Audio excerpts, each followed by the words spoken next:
Speaker, this message that we've just heard from the member from Oak Ridges Markham is the reason that some 40,000 victims of this strike are today suffering hardship, financial hardship, personal hardship. Seniors can't get to medical appointments.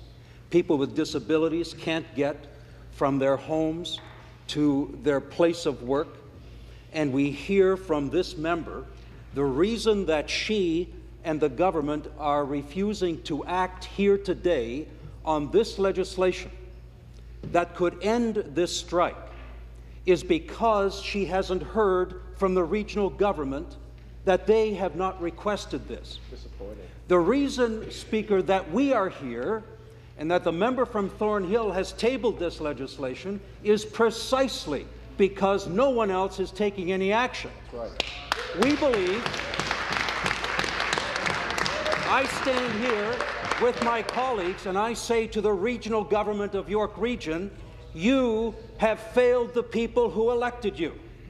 I stand here and I say that whether it is the union who at least is saying bring in an arbitrator so that we can resolve this, we now have a Liberal government here, probably all four members who are representing people in York Region, who are saying, along with the regional government, we will wash our hands as well. Collusion. Shame on the people who are hearing on a day-to-day basis from the people who are suffering.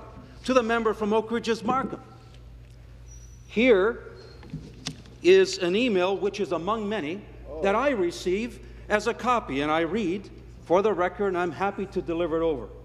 My local MPP, Helena Jazyk, has not taken the trouble to return my many calls made to her office. Kindly table a bill to back to work legislation and make the York Region Transit an essential service. Speaker, we can speak nicely here about how we want to follow process. We are elected, all of us here, to represent the people in our ridings who look to us for leadership.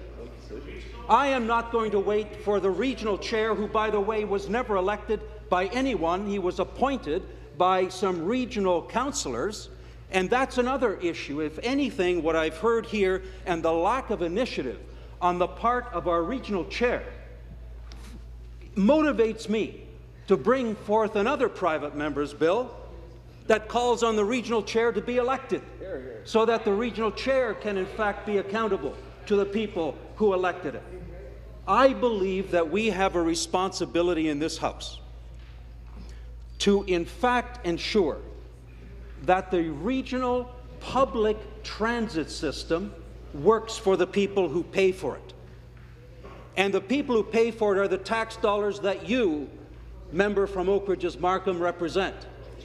And the member from Richmond Hill, and the member from Vaughan, and I have some emails relating to the member from Vaughan too, but I won't read them. And I say, if we cannot come together here in this legislature and do the right thing, as the member from Thornhill has so rightly said, it took us less than 48 hours, Speaker, less than 48 hours to bring back-to-work legislation in for the City of Toronto and the TTC. And yes, there was leadership from the City of Toronto. But the fact that there isn't from the region of York doesn't mean that we shouldn't be doing our job. And that's why we're here with this legislation today. And I say to the government,